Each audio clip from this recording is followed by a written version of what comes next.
अस्सलाम वालेकुम, मैं हूँ एरम अहमद और आप देख रहे हैं मुबशर लुकमान यूट्यूब चैनल। अस्सलाम वालेकुम मुबशर। आर्मी चीफ ने हमारे कहा है कि मुश्तरका कौमी कोशिश से मुल्क तरक्की की राह पे जा रहा है। अब ये इशारा हमारी कौमी हुकूमत की तरफ है जिसके लिए शहबाज शरीफ सारी एफर्ट्स कर रहे हैं। मैं अगर कहूँ कि आप आज एरम बहुत अच्छी लग रही हैं, तो क्या ये शादी का प्रपोजल है? नहीं है ना। मेरा था कि हर बात में दूसरा मतलब आर्मी चीफ ने अगर ये कह दिया कि क्या कहा उन्होंने कहा कि मुश्तरका कौमी कोशिश से मुल्क तरक्की की। मुश्तरका कौमी कोशिश का मतलब है कि अवाम और हुक्मरान और फौज एक साथ। ठीक है, यानी उसका मतलब कौमी हुकूमत नहीं है। अच्छा ठीक है, ओके, ठीक है ना। उन्होंने यानी ये कुछ दूर दूर, मेरा ख्याल है कि वो गिर जाएंगे इस वक्त, अगर बाजा साहब सुन रहे होंगे ना, वो सुनते हैं हमारे अक्सर भी लोग। अच्छा ओके, नाइस। वो गिर ना जाए इस बात पे, उनके हाथ से चाय वाय इधर उधर हो जाएगी। नहीं, इसका मतलब है कि अगर देखें, पूरी दुनिया में एक बात तयशुदा है कि wars are not fought by armies, जी, wars are fought by nations. That's true. ठीक है ना। And army is part of the nation. बिल्कुल। तो when army fights the nation is fighting. हाँ जी, ठीक है। अगर आर्मी, गवर्नमेंट और अवाम एक पेज पे हैं तो ऑब्वियसली मुश्तरका आपकी विक्ट्री है। ठीक है, it is not only a war, it is an economic war, बिल्कुल। It is a social war, it is any kind of war. तो उसका मतलब है कि यार इकट्ठे हो जाओ और आपस की लड़ाइयों को खत्म कर दो। We are standing on cross roads right now. बड़ा एक पॉजिटिव सा स्टेटमेंट दिया कि let's be together and move forward, simple as आपको दैट। पता है जुल्फकार अली भुट्टो ने एक बुक लिखी थी, द ग्रेट ट्रेजेडी। जी, उसकी पहली लाइन मुझे आज भी याद है और मुझे लगता है कि आज के लिए लिखी है।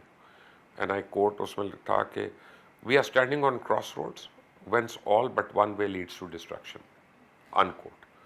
और लगता है कि वो आज के लिए लिखा है। That is so nice. 1973 की बुक है ये। अरे पाकिस्तान तो हमेशा ही ऐसे दो राहों से गुजरा है। नहीं, चौराहों पे जी, दो राहें का, दो राहें तो सिंपल दो, होती है ना, जी कि बिल्कुल इधर या ठीक है, इधर। चौराहों से बिल्कुल गुजरता आ रहा है। अच्छा, आखिरी सवाल, आपके जो फ्रेंड है जुल्फी बुखारी, जिनके साथ आपके मैसेजेस चल रहे हैं और आपने कुछ बताया जुल्फी था। बुखारी ने ना बीच में हमारे इस्लामाबाद के एक दोस्त है, उनको भी डाला कि यार मेरी वो बुखार को, वो मुझे कह रहे हैं हाथ तौल कर रखो। देखे, बात ये नहीं है। बात यह है कि जुल्फी बुखारी, शहजाद अकबर और अनिल मुसरत और ये सारे लोग जो हैं, इनको एक बात का एहसास होना है कि जब ये हुकूमत में होते हैं या आए हैं तो इनकी आंखें किसी और डायरेक्शन में निकल गई हैं। ठीक है, और ये अपने एरोगेंस में ये किसी को कुछ समझते ही नहीं। तो पहले तो आए, ज़रा वापस आएंगे तो जवाब दें कि वो स्कैंडल में हैं कि नहीं है। पहले पता चलेगा कि नहीं है तो फिर और चीज़ों को उनसे हिसाब लिया जाए। तो तब तक मैं तो कहता हूँ इनको ECL पे होना चाहिए। और जुल्फी बुखारी, शहजाद अकबर, चीकू जहांगीर, साहिबजादा जहांगीर साहब, जो इनको तो जेल में डालना चाहिए सारों को, कि जिन्होंने इस मुल्क में इन्वेस्टमेंट लेके आनी थी। अभी तक मुझे बताया ना, अपना 1 पाउंड लेके आए हैं यहाँ पे कि नहीं, अपने बिजनेस वहाँ पे जो हैं जी, उनकी कोई एक्सटेंशन यहाँ पे खोली है कि नहीं खोली। और वो जो पाकिस्तान का एम्बेसडर बना हुआ है इन्वेस्टमेंट लेने के लिए वहाँ पे, और हाई कमीशन में जाके बैठता है वो चीकू जहांगीर, वो ज़रा बताइए कि अभी तक उन्होंने क्या किया है इस मुल्क के लिए। एक बच्चे को स्कॉलरशिप दिला सके, चले आप इन्वेस्टमेंट ना लाएं, ठीक हो वो तो गया। दूर की बात है। अनिल मुशर्रफ ने घर बनाने थे 50 लाख। जी, अनिल मुशर्रफ पाकिस्तान आएगा तो घर बनाएगा ना। तो वहाँ पे बैठे हुए आपने एक घर बनाया भाईजान? नहीं। जो आदमी अपने आप को इस मुल्क का हमदर्द कहता है, उसको चाहिए अपना कारोबार इस मुल्क में शिफ्ट करे। अग्रीड, End of बिल्कुल story। ठीक है। चले बच्चे हर एक के पढ़ने जाते हैं बाहर, मैं कहता हूँ इमरान के बच्चे बाहर पढ़ने, ये है वो है, माँ के साथ है, वो समझ आती है बात। और बाकियों का क्या? बाकियों का क्या? फिर तुम मेरे कारोबार, अगर मुबशर लुकमान एंकर यहाँ पे और कारोबार वलायत में कर रहा है तो आपको हजम होगी ये बात? नहीं, मैं आपको ताने दूंगी तो कि बिल्कुल हाँ, देंगी, तो मैं वही ताने दे रहा हूँ। बिल्कुल ठीक है। हमारे फॉरेन मिनिस्टर का बयान आया है कि हम हमसायों के साथ अमन चाहते हैं और आर्मी चीफ भी यही बार बार कह रहे हैं, लेकिन इमरान खान बार बार कहते हैं कि कश्मीर के मसले पे जब तक कोई बात नहीं होगी ना तो बात नहीं बनेगी। देखिए, इमरान खान सही कह रहे हैं और आर्मी चीफ भी सही कह रहे हैं। इमरान खान एक क्योंकि पॉपुलर लीडर भी हैं तो उनको अपनी कॉन्स्टिट्यूंसी को भी देखना है और उनकी भी तर्जुमानी कर रहे हैं वो।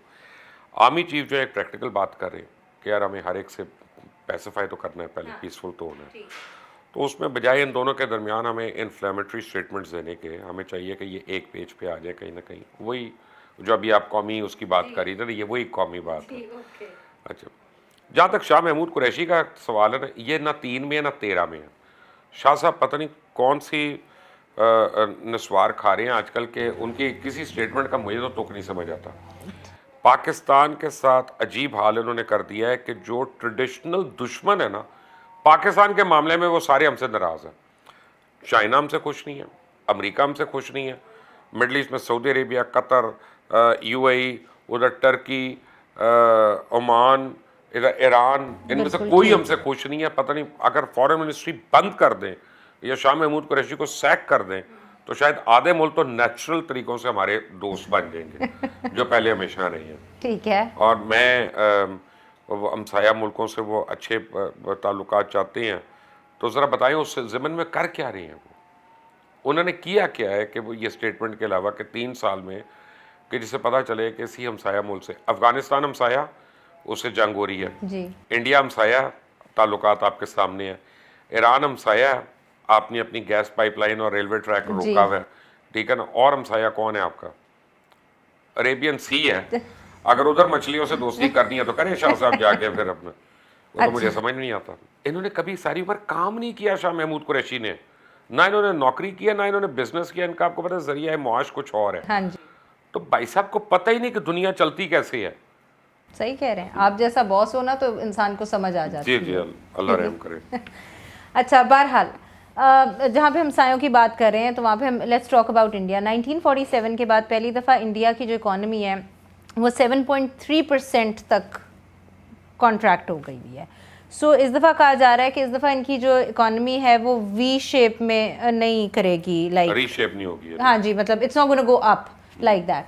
सो आई मीन यार हमारे पेट में इंडिया का मरोड़ क्यों उठ रहा है? हम अपने मुल्क को जरा देख लें, हम झूठे फिगर दे ही जा रहे हैं कि 3.8 4.8 हो रही है हमारी जीडीपी, मैं तो सुन रही हूँ हमारी बहुत अच्छा है। जीडीपी। आईएमएफ क्या कह रहा है 1.3, वर्ल्ड बैंक क्या कह रहा है 1.4, बाकी मालियाती इदारे क्या कह रहे हैं। तो हम झूठ बोल रहे हैं ना यार, हम फिगर फजिंग कर रहे हैं ना। हम लोगों से उधार मांगते हैं, वो उधार आता है हमारे अकाउंट में और उसके बाद कहते हैं कि मेरा बैलेंस इतना बढ़ नहीं, गया। बट आपने लास्ट टाइम कहा था मैं ये कि कह रहा हूँ कि इंडिया को जाए खसमानू खाए, ठीक है ना। उनकी इकोनॉमी अच्छी होती है, नहीं अच्छी होती, ढटे कुएं में गई वो, ठीक है। मुझे पाकिस्तान में दिलचस्पी है।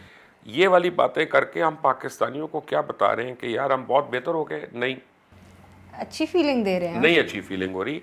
आप किसी के मरने से अच्छी फीलिंग नहीं होती, अपना अच्छा करने से अच्छी फीलिंग होती है। हमारे इकोनॉमी के फिगर्स फज्ड हैं, ये सच बोले और लोगों को बताएं। आप ऐसा करें ना, आप यहाँ पे आई हुई हैं, यहाँ पे बार टमाटर लीजिएगा और अपने घर डीएचए में जाके लीजिएगा और जाते जाते कल कोई समन के घर के बाहर टमाटर लीजिएगा, तीनों जगह रेट डिफरेंट होगा। बिल्कुल होंगे।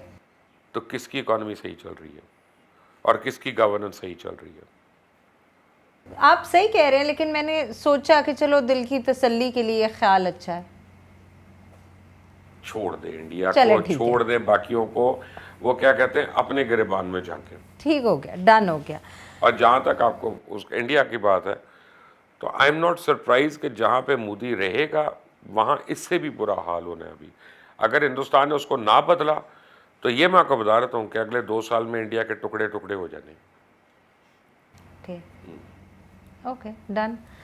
अच्छा, ईरान और अमेरिका के आपस में मुज़ाकरात के बारे में what do you have to say? चुड़ैल की खबर है। हाँ, ये ईरान और अमेरिका के ताल्लुकात बहुत आगे तक चले गए और बहुत बेहतर हो गए और अनकरीब आप देखेंगे कि उनके ऊपर बड़ी रिलैक्सेशन हो जानी है। और उसी वजह से सऊदी अरेबिया ने, क्राउन प्रिंस ने जो स्टेटमेंट दी है ईरान के ऊपर, वो एक्सेप्टेंस स्टेटमेंट उसने खुद से दे दी है। अब्बाजी ने कहा तो दी है ना। तो वो बेसिकली जो प्रॉब्लम्स हैं ईरान को और जो सिक्योरिटी इश्यूज हैं वो पाकिस्तान के जिस एरिया पे अमेरिका बेसिस बनाना चाहता है और अपनी नेवल प्रेजेंस चाहता है, ईरान को उससे इशू है, चाइना को भी उससे इशू है। लेकिन other than that they are talking, they are discussing things and pretty soon you may see the sanctions to be lifted and things will be eased out on Iran. Okay, good for Iran that means. या America ने भी ये सोच लिया कि वो Saudi Arabia की लड़ाइयाँ नहीं करेगा, वो किसी की लड़ाइयाँ नहीं करेगा, वो हर एक से अपने मेरिट पे डील करेगा। ठीक हो गया। Thank you so much. You're welcome. Once again, thank you for all your analysis. Thank you viewers for watching. Please keep watching. Subscribe करें बेल आइकॉन को रिंग करें और कमेंट सेक्शन में कमेंट करें। अल्लाह हाफ़िज़।